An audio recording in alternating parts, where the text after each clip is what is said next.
real boy at your level. I'm real boy, axe your pedal. You better dash from my class of rebels, cause you know we came to blast when we smashed the metal. Brooklyn, that's how we doing it. Brooklyn, that's how we doing it. Brooklyn, that's how we doing it. Brooklyn, that's how we doing it. Hey, hey, hey, hey, everyone. How are you doing? This is the On Everything podcast. So glad you all have tuned in and joined us today because we have a very, very special guest. I'm so excited. Just talking to this man right here gives me a whole new motivation, determination to go out and do whatever it is that I want to do. Just talking to Mr. Lacey. So again, you're watching the On Everything podcast. Yes. Give it up for Mr. Lacey. And she is Ella Brown. My ride or die co-host Gene is not here today. He is on vacation, so he will be back next week. He may also drop something in the chat for you guys, so be on the lookout for that. So again, let's welcome Mr. Robert Lacey. Mr. Robert Lacey, thank you for being here. He is no problem. Thank you for having me. I appreciate it. I can't get a little low, just a little bit. I am here too. And we got King Dawn. King Dawn running everything. Please let me give a shout out to him. Y'all give him some love, please. He manages this whole thing. So yeah, let's show some love.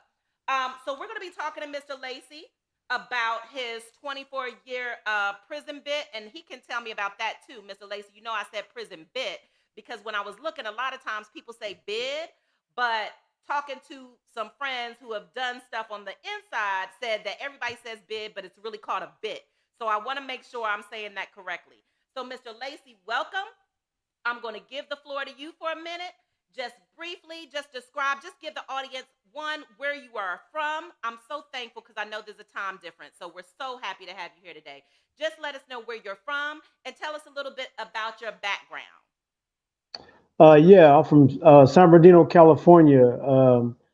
I did serve a 24-year prison bid in California State Prison. I was in some of the most notorious prisons in California, like Corcoran State Prison, Ironwood, Tehachapi. And I finished my bid last 17 years right there at Folsom State Prison, old Folsom, where Johnny Cash is most famous known for. So, yeah, wow. I did that time. That's who I am. Wow. Thank you. So tell us about before you did your time. That was the hard time that you had, right? You had never had a case like that with that year sentence. So I know there was some roadblocks and things that you went through before. Tell us what happened and how you were and how life was leading up to before you had to go to prison. So what I can say is being a young black man in America, growing up in the early 90s, it was hard. It was difficult. We had a lot of gang violence that was exploding. It made its way to San Bernardino. As a result of that violence and drugs and, just the negative energy, we had to, create something amongst ourselves like, hey, we can't let this energy come in here and decimate our community. So, we came together and formed what they call little groups or little cliques, right, amongst each other. And we're like, hey, we're going to fight back. And I did those things. I was part of, the neighborhood problems, right? I had to get dirty. I had to get in it. I had to go hard. I had to do what I had to do to protect not only my family members, cousins and sisters, and sometimes my brothers, but the community itself. And as a result of that, I became a gang member, and I was a part of that, and I lived that life, and I was about that. Okay. And I just want to say we already have two comments in the chat. We have Jared. He's saying, hello, everyone. Hello, Jared. Thank you for joining us. And then we have our co-host, Gene the Dream Brown. He said, what's up, y'all, and everything. I'm out, but the show looks lit. So thank you, Gene, for dropping that in the chat. All right, so let's move forward let's get into the prison sentence and what it started off as and just how that whole thing transpired. And what was the case for? Okay, so the case happened March 1st, 1996. It was a family member's house that we were at. I was there. I was present. A crime had occurred. I was there. I didn't turn state evidence on the person or people. So as a result, I was charged with that robbery. I exited that location, went to another location where my family members resided and lived, where a party was going on. I went to the party. Make a long story short, I ended up asking for a ride. We were drinking. A lot of drugs were being used there. It's a party, it's going on, right? Right. Um, I asked for a ride. She was like, "Hey, look, I'm a little lit. Let me ask my husband and stuff, later on if he can take you guys. He's in the room drunk." So he was in there with my uncle. Like I said, it's my family's house and their friends and stuff like that. Mhm. So it started to get late into the night, and I was like, "Hey, look, I'm ready to go." My girlfriend at the time called, was like, "When you coming home?" I'm like, "Hey, I'll be home in a minute, right?" So I went back to her, was like, "Hey, I put some gas in the car. I really need to go. Like, what's up?" She was like, "Well, you drive, and I'll just kick back, and I should be cool by the time we get there." I said, "All right." So I ended up getting the keys from her, taking the car, putting her in the middle. We went and got gas and the whole 9 yards. She wanted to go get more drugs. I'm like, "Nah, we're not doing that. We're going to my house, right?" Went to my house. I didn't want to park directly in front of my house because my girl gonna wild out and trip. So Right. I say, "Look, I'll just park right here. Just turn around. You know how to get back." She like, "Yeah." 1 o'clock that morning, they beating on my door. Right, police department, San Bernardino. Mm. My girl, what's going on? She's scared. She don't know what to do. I'm upstairs getting dressed. My brother, he's in the room. He was with me that night. They're like, "Hey, is Robert Lacey here and Sean?" And she was like, "No." He said, "Yeah, I'm gonna ask you again because if you're harboring them, you're going to jail." So she was like, "Yeah, they're here upstairs." By that time, I come down the stairs. I'm like, "What's up?" They draw down, put me outside, whole department out there. So it was like, "Hey, look, you're not being arrested. You're only being detained." So this whole incident took place. I'm telling my girl, "Hey, ask them if they got a search warrant while they're in there tearing the house up. It's like 10 Right. police. What's going on?" So they're making a big scene. They said, "Nah, we don't have a search warrant, but if we need one, we'll go get one." So my girl's like, "Get up out of here, go get a search warrant." And they were like, "Okay, well, we're gonna leave the sheriff female here with you, and they're being detained, and we're gonna take them down." So I go to the station. I'm like, "Am I being charged with anything?" They're like, "Nah, we're just holding you." They leave a female sheriff in there with my girl watching her. She got her son there, little Jazz at the time. Um, they denied the night search. They waited till the morning. They searched to get a search warrant from a judge. They got one about 8:30 in the morning. They went back, found my clothes and stuff, and ended up charging me with kidnap, carjacking, and I was charged with kidnap robbery. And from kidnap robbery, because I wouldn't turn state evidence at the first location because they knew I was there by my footprints. They were like, "Hey, look, the crime just went up. We're gonna give you carjacking. You used the car to leave the crime when you drove that car from over there." I'm like, "Man, I didn't kidnap, carjack nobody." And it was like, "Well, you used to steal cars as a juvenile, and it's on your record, so now you're carjacking." I said, "You people crazy, right?" I'm like, "I put gas in the car, $5, right? Like, I Right. drove. She gave me the keys. I haven't Right. kidnapped nobody. I never, and I didn't carjack no one because I never took anything from nobody."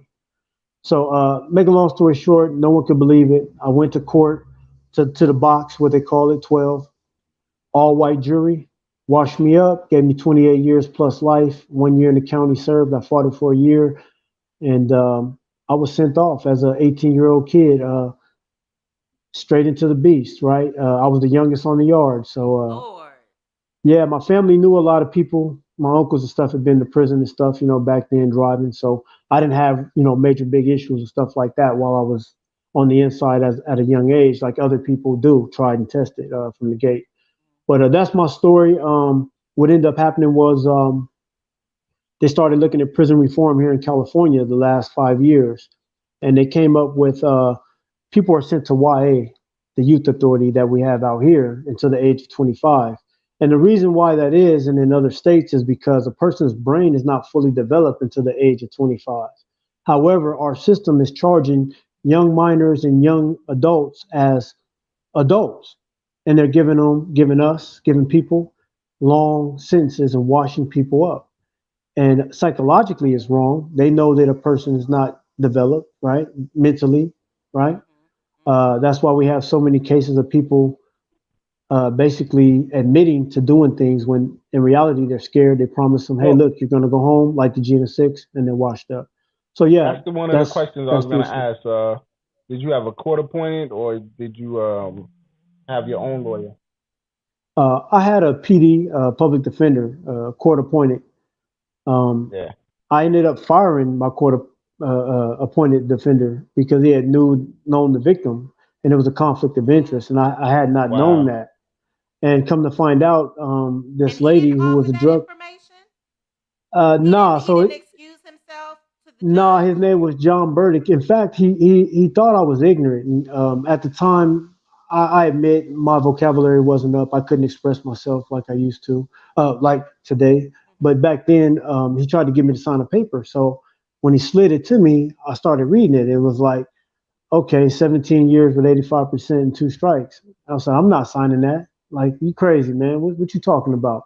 He's like, yeah, just sign this. Hurry up. Sign this so we can get this done and over with. There's peer pressure. So yeah, peer pressure, thinking that we're all naive because once you sign Right. on the dotted line, it's a contract and Right.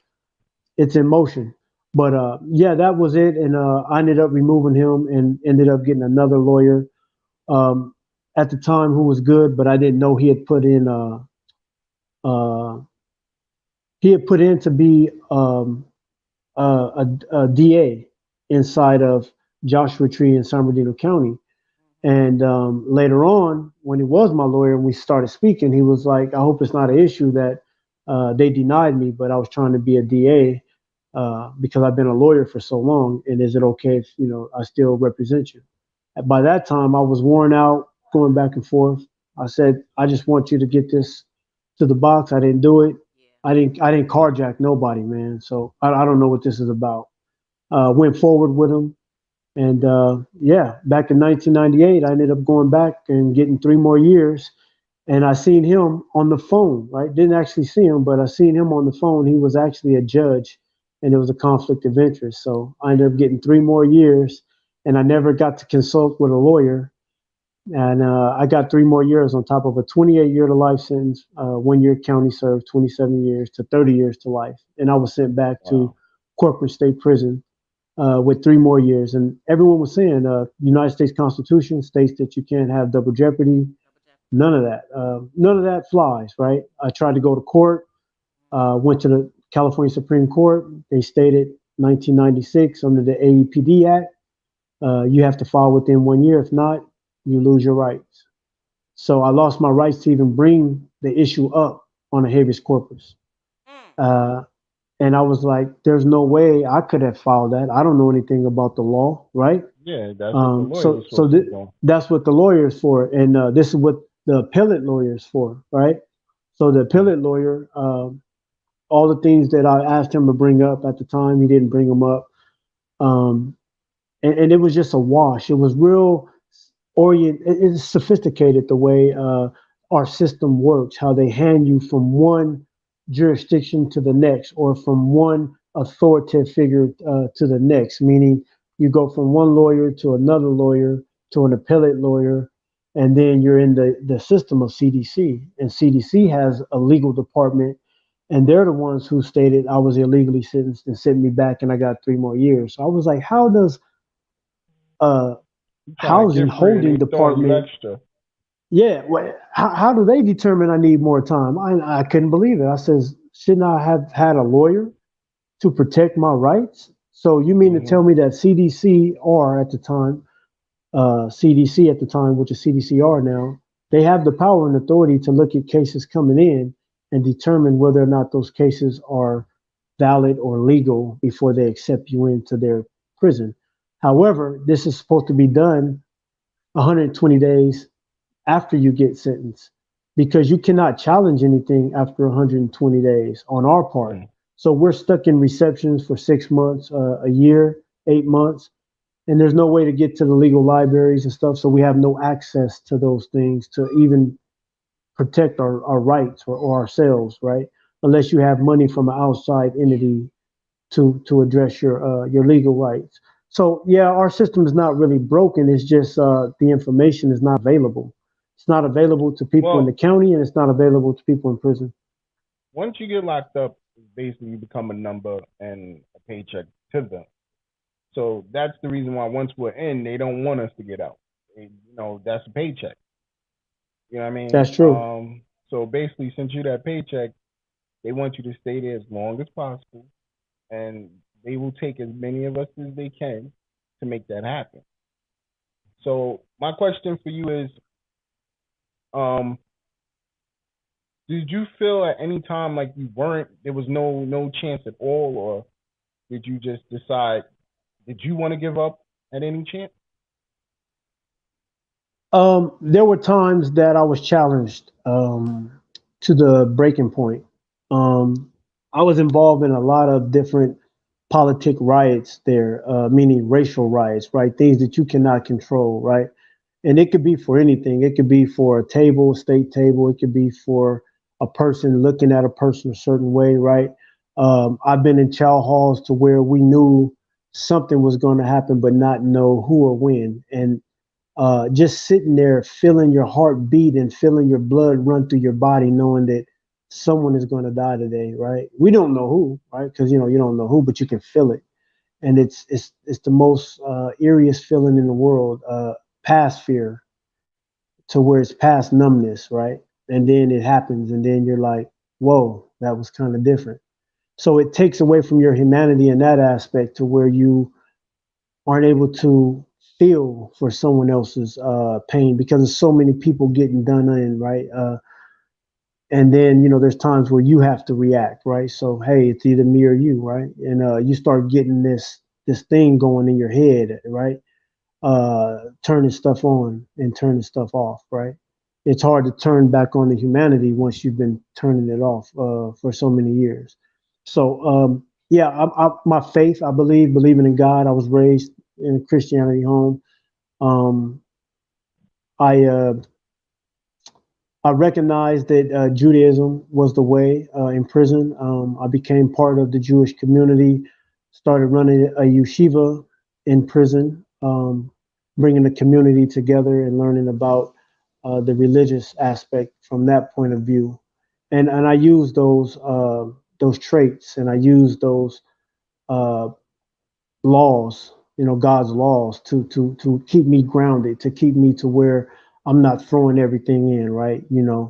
Just outright murdering people in a prison that need it, right? We got our rapists coming through. We got people who done stuff to kids, right? They got medicine coming, right? That type of thing. So we can't be the ones in there playing judge and jury. All you have to stop it at a point, to where Yeah.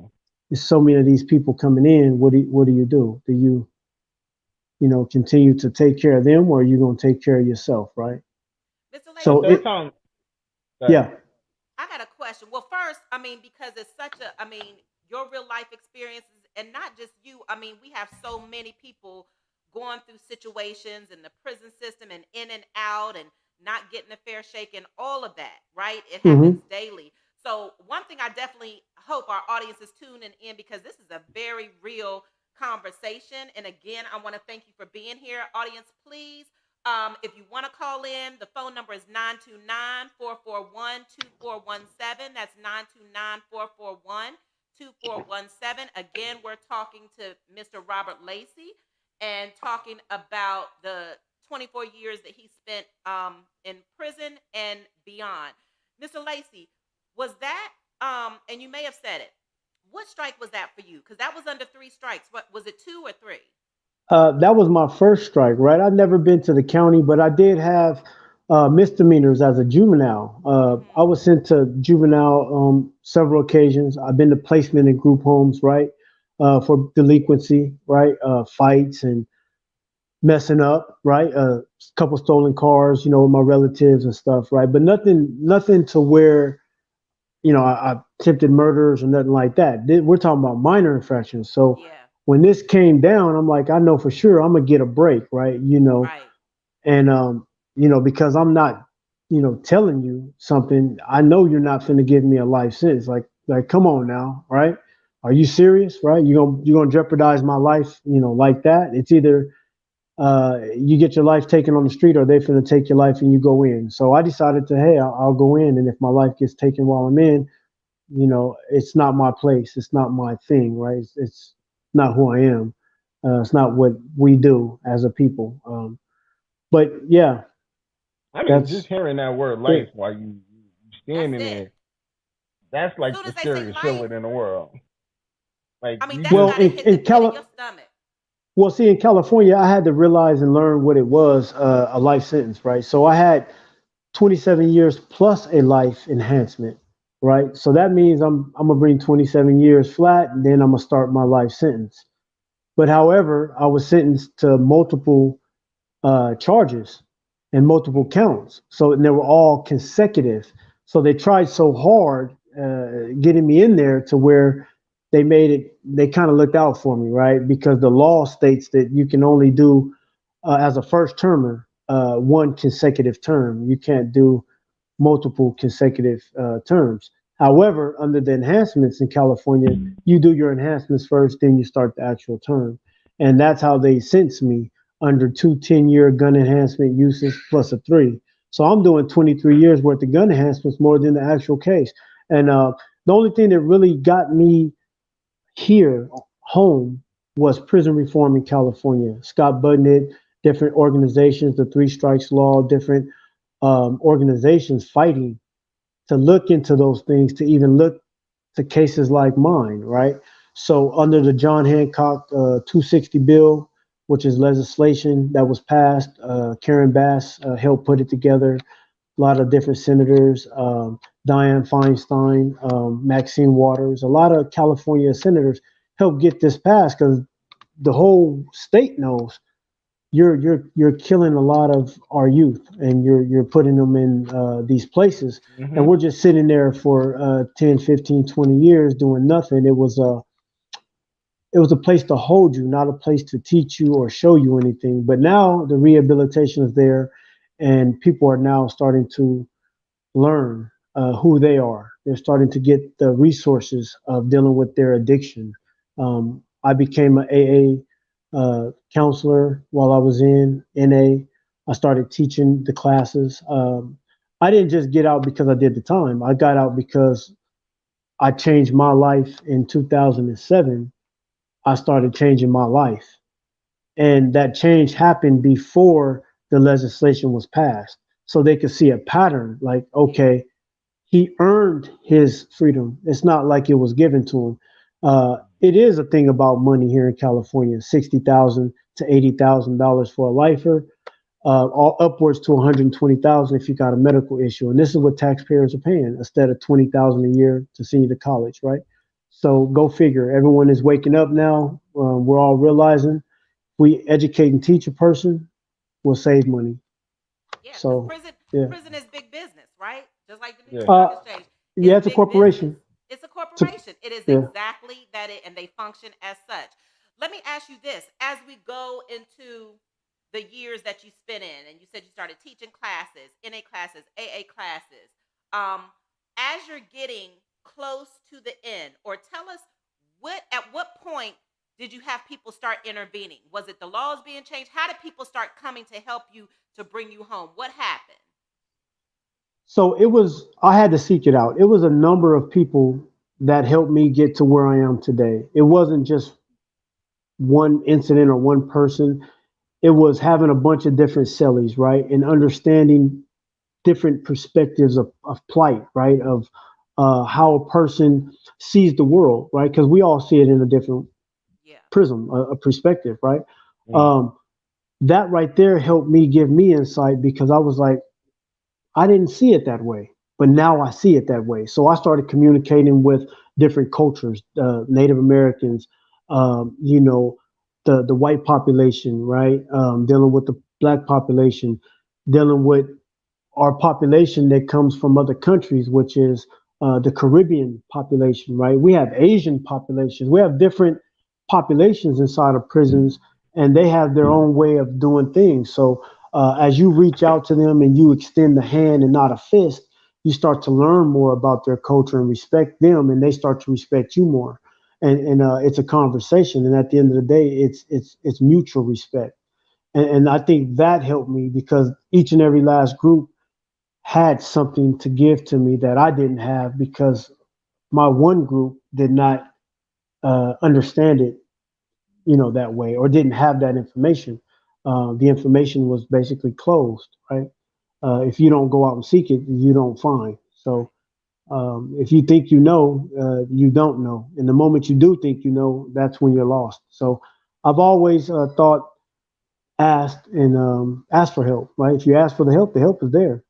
But a lot of people don't want to accept the help because it's a pride, ego thing, and you got to get over those personal Right. setbacks, right? The feelings, Yep. yeah.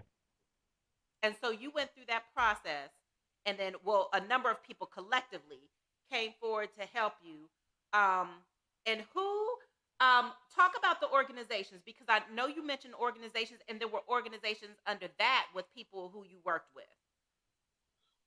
Yes, correct. So Um, I worked with Al-Anon, Alateen, and Al-Anon is part of AA, which is Alcohol Anonymous.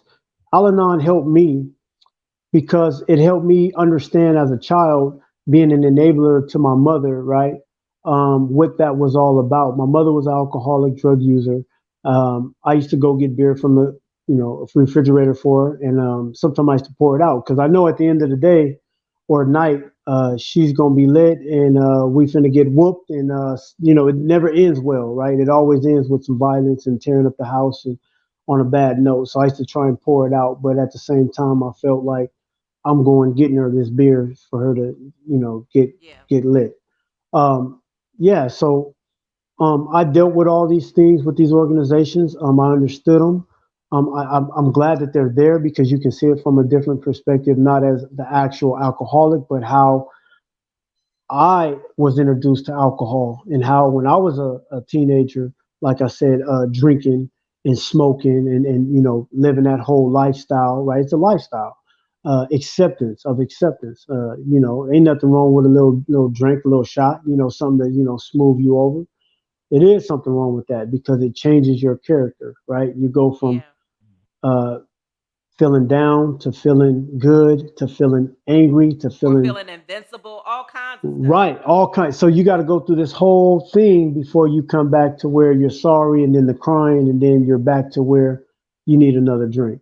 So it's just a cycle, and I just stopped living that cycle. Okay, tell me more about. I love that, and everything that you're speaking and we're speaking about. Me, you, Dawn, is real life stuff, right? And people are going through this right now. So I hope Definitely. whoever's going through this, they have got to hear you because, Mr. Lacey, you are speaking the truth. You are speaking from your experiences, and you're not ashamed to say, I had this problem, and this is how I got help.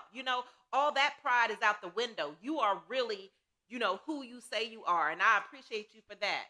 Tell me about representjustice.org. So Represent Justice is an organization that helped Michael B. Jordan tell his story and do his movie, right? Just Mercy. I don't know if you've seen it. It's a Yes. great organization. Great movie. They deal Yeah. in the space. Great movie, right? Very good organization. I recommend people to go and support them and look at what they're doing. They're doing a good thing. It's across the board, all groups, all races, people coming out of prison, sharing their stories and their experiences, and very raw, touching, as we're doing right now. It's a good organization.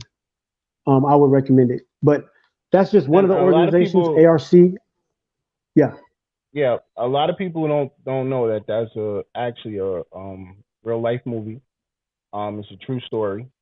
So that correct. organization is actually an organization that's out here helping people. Yeah. So definitely, if y'all are incarcerated, and you're hearing us on iHeartRadio or any other station, make sure you try them out, listen to them. Try to Yeah. hit them up. And what's the name of it again, Ella? Representjustice.org, right, Mr. Lacey? Yeah, Correct. Yeah. Or you And can go to then Just Justice, right? Yeah. But it's Just Represent Justice? Justice, correct. You can go to Just Justice or Justice R Us, but it's Represent Justice is the main one. Yeah. Okay. Because I think Represent Justice, yeah, they did a nice article on you. They did, where they followed you throughout your day. I mean, they really did a nice to give it like how you wake up in the morning. I think you were waking up what 4 o'clock when you 4 o'clock in the morning. I got to go do you get still it. yeah. wake up at 4 o'clock in the morning? No, actually, I wake up at 5 and I'm out the door around 6, and I get to work around 6:30. So I'm a little closer to work, but I still get up every day and I make it happen, right?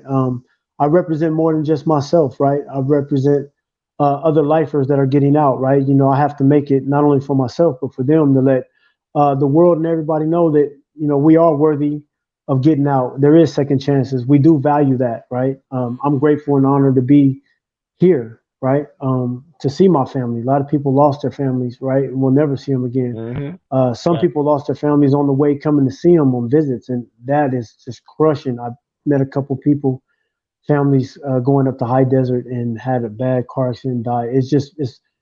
I'm just grateful to be here. Yeah, Yeah, God is good, isn't he? All the time. he's great. God is great. Amen. So we are going to be right back again, everybody. We are talking to Mr. Robert Lacey, and we are talking about not only his prison sentence, but his enlightenment and what he is going to be moving forward to, which are great things. We're going to go to a quick commercial, and we will be right back. Yep. Looking to podcast shows and do not know where to start? The Evening Rush Network can help you with that. Call us at 929-441-2417 or email us at theeveningrushnetwork@gmail.com for dates and prices. We got you for all your podcast needs. The Evening Rush Network. Tune in, subscribe, and share.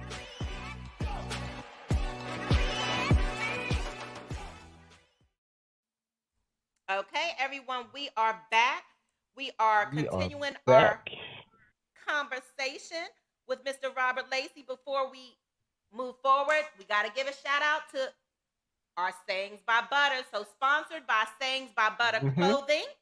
This is Every Sayings by day. Butter. And I've ordered some more clothing and some more colors. King Don, wait till you see what I ordered. And I Ordered already some saw it. stuff for my See, business. Did I you seen see it and it it? looked great, yeah. But And I also, like by the the colors. way, starting next week, you'll be able to buy your own merchandise from Sayings by Butter on eveningrushnetwork.com. So you definitely have that opportunity. You can contact Butter yourself, and she'll send you all our apparel, including the Evening Rush on everything, Queens of NYC, any of the shows that are on the Evening Rush Network. Say it So again, shout out King to Don. Sayings What by is Butter. it? It's the eveningrushnetwork.com. So The definitely, yes. eveningrushnetwork.com. Go there, get your merch on. Thank you. Mr. Lacey, one thing I was saying, so we've talked about your experience just to catch the audience up, whoever just tuned in to us. We're talking about Mr. Robert Lacey. He served a 24-year prison sentence, but not only that, more importantly, who he was before prison, his experiences in prison, and the things that he would like to accomplish today. And it is all good when you all hear it.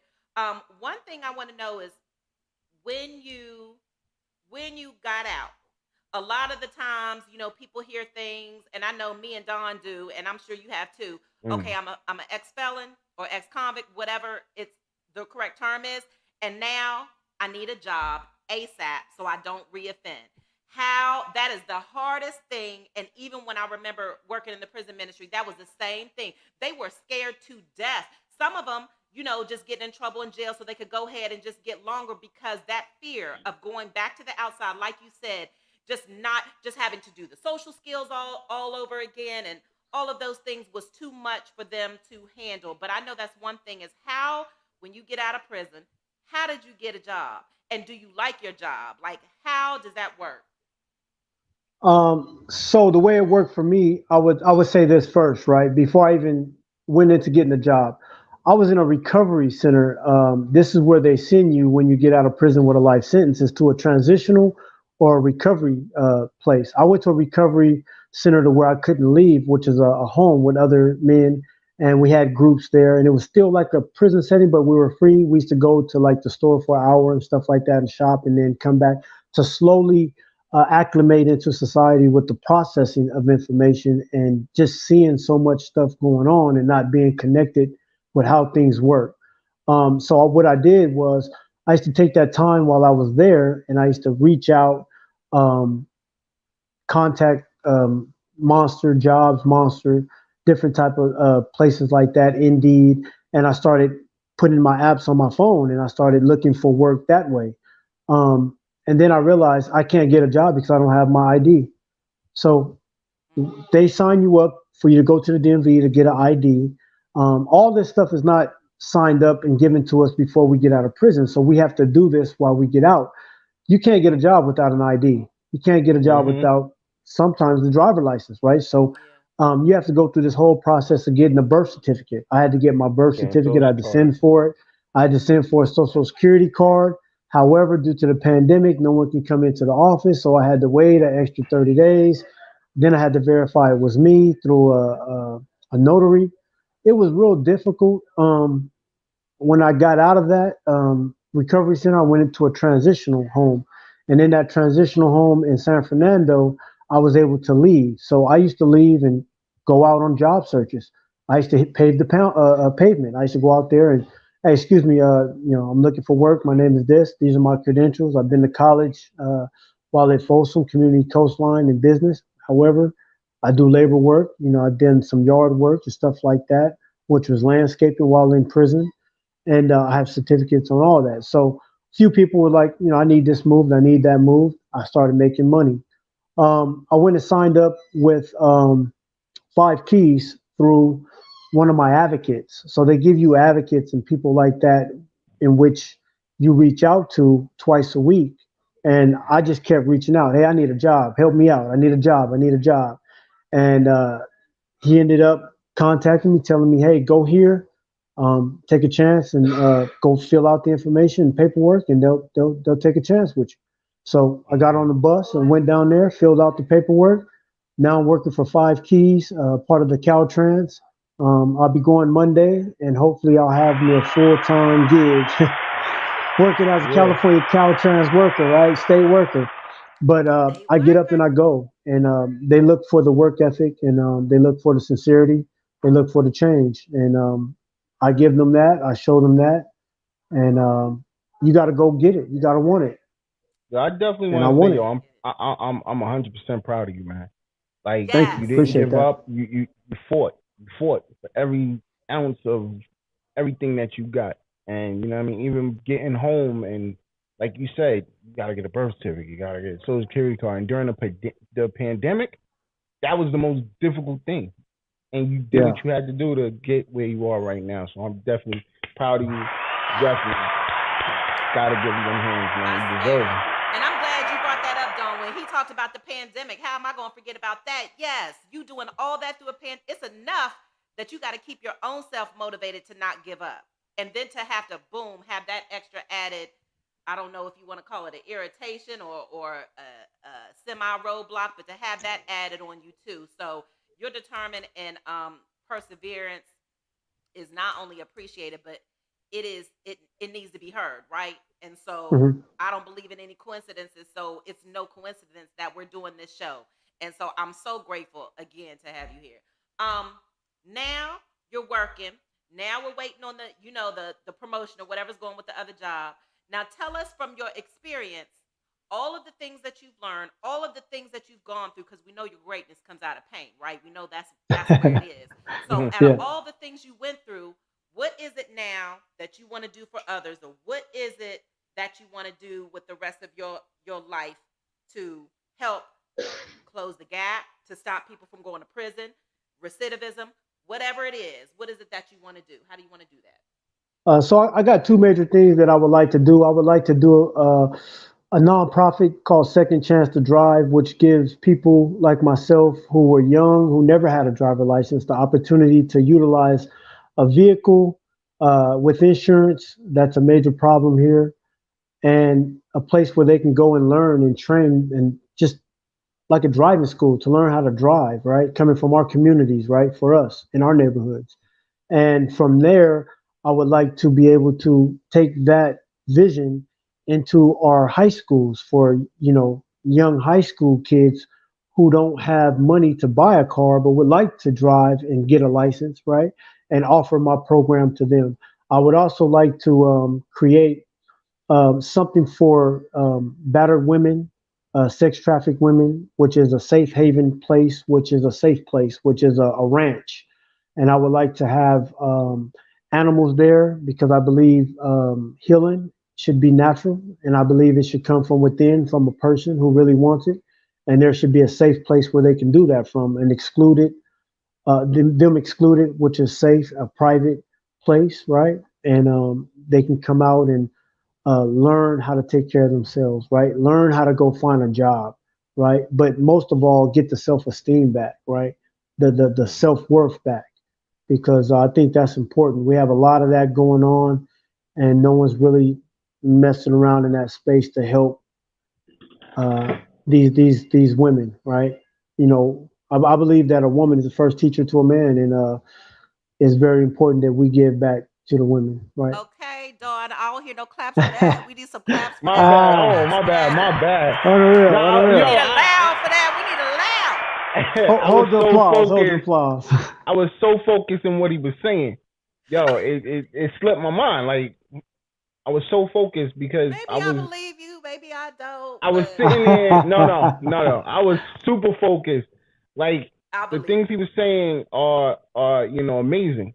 My Yep. question was about to be like, so do you have anybody that you are partnering up with to try to make this happen? At this time, I don't. I kind of know how to go about doing it. I'm just trying to give myself the opportunity to do it with time.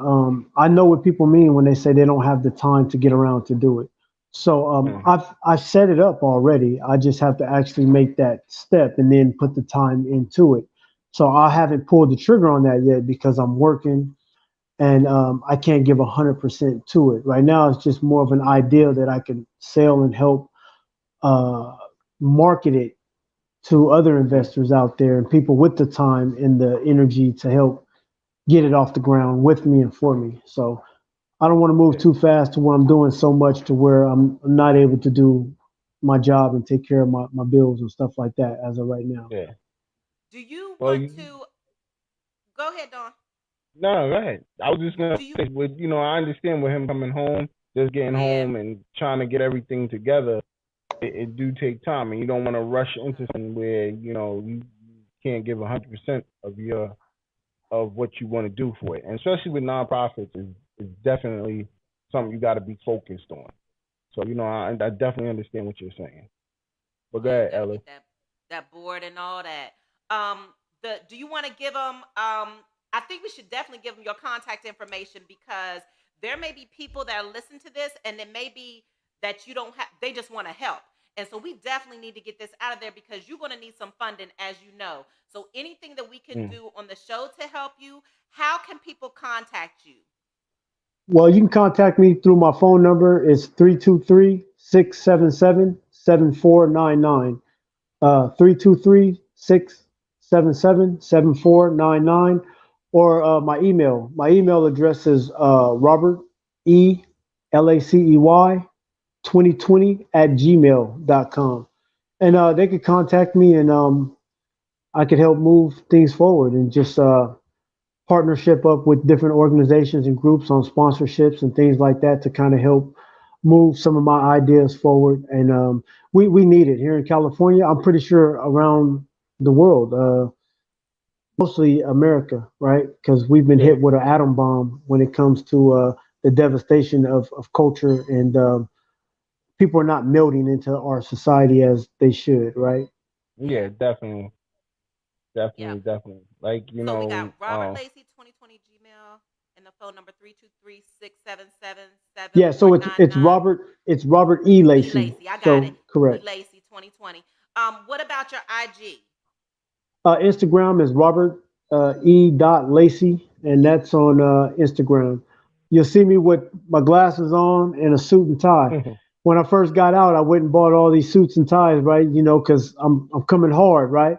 I went Yeah, into the yeah. program. I went into the program, and later on that night, a couple guys like, man, I didn't know you was in here. We thought you was our PO. I said, no, man, I ain't no PO, man. I just got out, right? You know, I'm looking real healthy and glowing, right? So, Yeah, yeah, I was like, no, I'm here to survive. I'm here with you, right? yeah. Yeah. But yeah, so What is you'll it? you'll see my picture on there. Yes, yes. They're gonna sit because we putting I'm giving it to Dawn. He's putting it out there. So your number, your Gmail, definitely your IG. Because I know there are a lot of people, and like you said, it's just not. You may want some help, but you don't know where to go to find that information. Where to Because there are start? people Yeah. out here with money to fund everything that you want to do, Dawn want to do, I want to do. We just need the right person, and we need to be led to the right information for whatever it is we want And to do. definitely don't rush into a loan. Start with them grants because there's a bunch of grants out here, and there's a bunch of people that can help you get those grants. So go for a grant versus a loan. I would Definitely. love to speak to someone who knows how to write grants, and that's one thing that We got to I get don't some know how to grant do, writers. and I It, do need help in that listen, space. there's a bunch of people out here. I'm gonna definitely when we get off the air, I'll tell you one place you can go to try to get somebody to help you write a grant. Bunch of grant Yeah. writers, you know, I that appreciate are that. willing to help you. And there's people out here, man. Like I said, don't underestimate the power you have with these cell phones now. Because you just got home, so I don't know how that Yeah, cell phone yeah. game was working back then. You know what I mean? With the Hey, internet and the cell phones, you know what I'm saying? But now, hey, hey, I got Google an is your old best friend, LG. bro. Hey, I got an old Listen, LG. It's working for me, and That's there you everybody right. else go. got these iPhones and Galaxies. It works for me. All I want to do is just call and text, and I'm That's good, right? right. But Yeah, but listen, yeah. Google is your friend, man. Listen, love Google. That's a good dude right there. You know what I mean? Yeah, for sure. Thank you. Yes.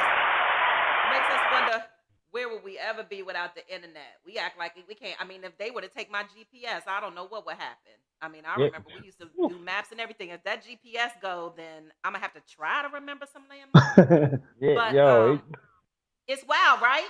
it used to Yeah. be crazy. Back then, it used to be crazy. Like, these kids don't know how good they got it. They have They got no it Man. idea. good. They don't know They nothing about got the it pages, good. Dawn. Running to the cell Yeah, phone, like I mean, running. Hurry up! Now I need a quarter. What or call yeah. collect or something. Mhm. And then Crazy. remember when you had to go away with the family. What did you have to do? You had to print up that whole big sheet and follow it Yeah. direction You from know, direction. So you yeah. know, I did a piece in Folsom with the Red Ladder Theater Group, right? And Mm. we did some improvs, and we did a skit, and it was talking about that, right? And I was the uncle, and I was talking to one of my nephews in the skit, and I told him, I says, "Hey, I'm gonna take you out to go fishing, get ready, right?" He says, "Hey, uncle, we fishing right now." I said, "What you mean?" He said, "We on POF right now." I said, "Nah, boy. I said, take you to go do some real fishing where there's real fish." So yeah, Red Ladder Theater, shout out to them. They were an amazing group that came in. They helped us and helped us do improvs. Nice. Yeah. What So so your wilderness, all of that sounds great. Dawn's gonna give you a hookup after the show. What is it that we can do as people, not only to help your cause and everything that we're doing, but just like you said about people offending and reoffending, and there's not any real education going on there. There's not any really mental health component, right? They're not transitioning you well to when you have to come back out here and be a productive member of society. What is one thing that you're doing or you would like to see happen with the criminal justice system, and what can just the average person do to make a difference in that? So what I'm doing is I'm making myself available. Um, when I had got out October 20th, um, right during November 20th, which was 30 days later, I went and I signed up through the program to help give back to the Salvation Army. So I say giving back, volunteering your time. I volunteered my time giving back, and it felt so good. I've never done that before. I was always the problem in the community. So I would say sign up to programs to help feed the hungry, give back, things like that. Um, Understand what people are going through, right? Like a little bit Yeah. of empathy goes a long way. Um, I would say we need for prison reform, we need more people, educated people who came from prison to receive, like I say, loans, grants, things like that nature, who want to help to give back. We got to help each other. We got to help ourselves, right? Yeah. There is no help coming. There is no Calvary when it comes to coming out of prison and you need a car, you need a job. You don't have a license. You don't have anything, right, to get you from point A to point B to get the job, right? Uh, we need transportation cards to get on public transportation, right? It's starting to cost now, right? The pandemic is over. Uh, Mm-hmm. it's just a whole lot of information that's not getting to where it needs to get to. So I would say organizations go into prisons and provide the information, have people sign up to like driver licenses, IDs before they get out. So that stuff is already taken care of. You have me locked up. You got my social security Right. number, right? What else you want Why from me? can't you have a state document, right? I'm locked up in the state. You mean to tell me you don't have a state documents? Like, where's the partnership with the Yeah. state, right? The state doesn't partnership with the state. It's kind of strange to me And when that you say it, it makes so much sense. Like, what are you doing? You know what I'm saying? yeah, like Oh, a What's birth thanks, good, Mike. bro? Mike certificate, Mike. said right? peace. Hmm. Yeah, What's a good, birth bro? Mike certificate, on the right? check-in. Yeah, So you know, one thing I also wanted to know, like, when you were in, did you learn some type of forgiveness for the people that, you know, caused the the pain towards I did, I everything? did, I did, and I could share that. I took a victim awareness class, and I really didn't think I was going to get anything out of the class. Did you have to When I take it, or was that you No, no, it chose? wasn't a prerequisite or anything like Okay, that I good. had to take. It was something that I took On your own. because I wanted to take it. However, we all know on the inside, if you don't take the class, the chances of you going to the board and getting released are unlikely because you didn't take the time and effort out to get what was available that was offered to you in prison Hmm. Mm-hmm. as a self help group. So you kind of know to go in there and get it done, right? So Yeah. while I was in there, I didn't understand the impact that one crime had on a person, right? So Mm-hmm. I understand now that you rob a person,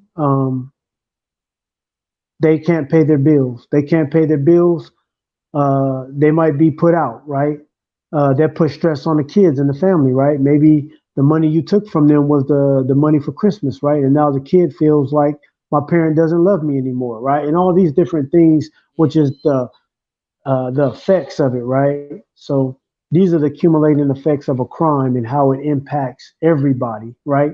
The property crime goes up in the community, homeowners insurance goes up, the crime rate goes up in the community, and it's all connected, you know. Mm-hmm. So I understood that taking that victim awareness class and understanding how crime impacts the whole community.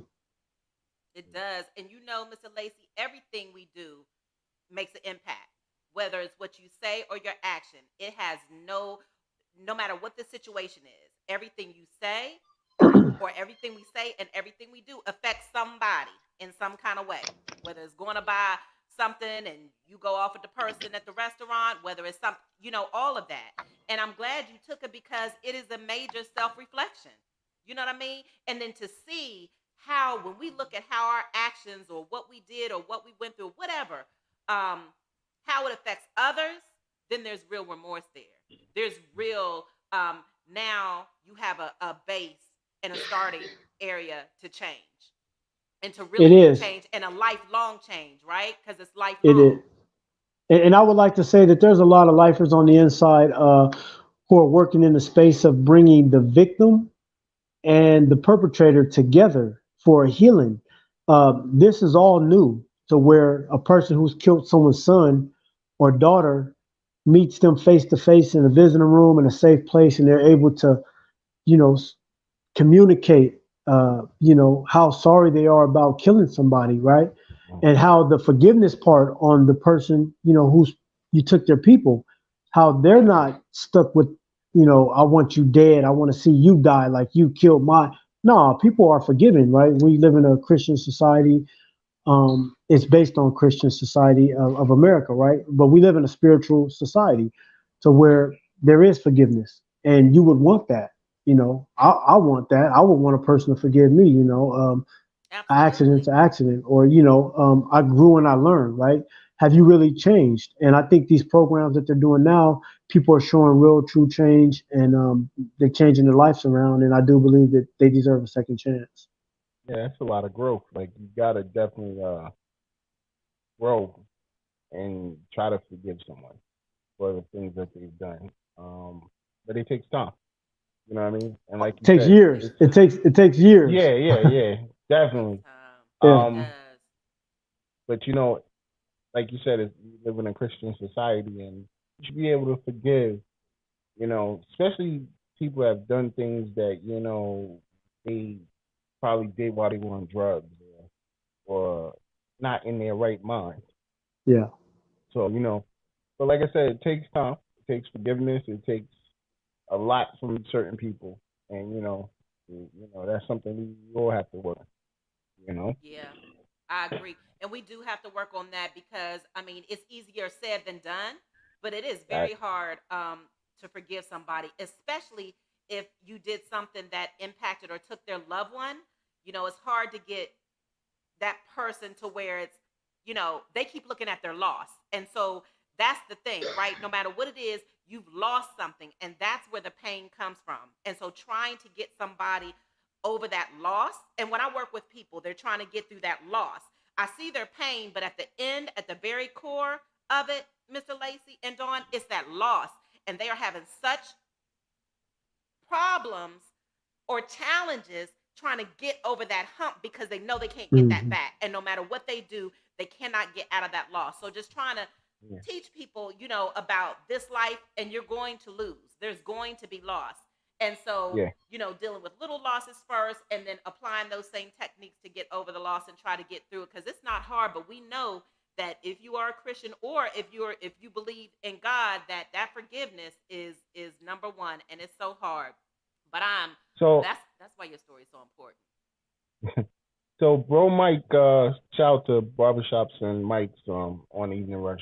He asked the question, Barbershops, Mike. what do you think about the plainclothes police back for more training to stop the spreading of police acting out of order? What do you think about So bringing the plainclothes police? Like they're not identified. yeah. Mm-hmm. Is, When is I that question aimed directly to me, or because I could answer some of that? it's to all of us, but I would like you to answer that. Yeah, you So I speak. would answer it like this, right? If we want better, we got to do better. We got to be the people who are policing us, right? If you're in a community, go down and sign up and become a police officer, right? Um, or a detective or whatever it might be, right on the force.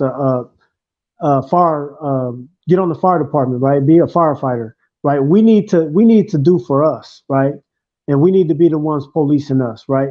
To allow other people to come in and police us, plain clothes or not, right? We're giving our power to them, and they're treating us, of course, harshly or not equally, right? How can I treat Like you animals. equally if I don't even know nothing about your Your culture or nothing community. about your community? Yeah. So if you're from the community, go police your own community. We need to get out of the mind state that all police are bad or police in general is bad. It's a business. It's a service. We need that service. You would want your mother or your grandmother to call 911 and somebody to be at that door to help them, right? We got people on drugs and stuff that might break in. You're on the other side of town. You couldn't get there if she called you, you know what I mean, to help protect her life. So we got to knock off the ignorant thinking and come to terms that we need that service, but we don't need that service coming out killing us or murdering us. We don't need that. And I wonder, Mr. Lacey and Dawn, I want to ask you this question too. So what he just said about needing the service, there are people that believe, okay, yeah, we are so far gone, like we gotta have the police. But then the big thing now, at least in the district where I am and just nationwide, is talking about defunding the police, or not defunding them, but putting some of those resources that went to them more towards mental health and social workers and counselors and all that. Now, what do you think about that? Do you think that we should have both, or do you think something else? Um, to be honest with you, um, I'm because we are taking away money from the police. If you notice, crime has gone up uh, crazy, especially murders right now. In New York, it's like ridiculous. You know, I think it's like a mass shooting every other day now. It went from Yeah, that stuff is every other crazy. week to like every day. You're hearing about 4 or 5 people getting shot in one day. Hmm. I know one day last week it was 4 or 5 people got shot. No, it was 7 people in all 5 boroughs that got shot, and I think 2 people passed away. And this is from us taking money from the police. And you know, there are good cops out here that are doing their job, just like there are cops out here that's only out here for the wrong reasons. I don't know where they need to fix that problem versus taking away from them, because by you taking away from them, you're leaving us out here to defend for ourselves. I have never, in the 45 years of me being out here in New York, seen where all these guns out of nowhere coming out. Like, everybody has a gun now. Yeah, and that is more. And that's crazy. And these young kids, unfortunately, they don't have the brain capacity not to kill each other. Instead of thinking, there's a lot of us older people that might have weapons who keep them in the house for protection of that house. Right. While these young kids are bringing them outside, like going to parties. Why are you bringing a gun to a party? If your goal to go to a party was to have fun, why were you taking a gun? People got guns there. You see what I'm saying? So this is where I agree that we need to figure a way to solve the problem, but taking the money away from the police is not helping the problem. You know what I'm saying? No. Which is, and don't get it twisted, I'm not an advocate for policing. Yeah, I know. I'm like Mr. Lacey, because I'm against snitching. I'm against right. Number one king. I don't snitch. We'll see each other in the street. I mean, that's my mentality. Yeah. But once again, I'm on a different lifestyle because now I have children.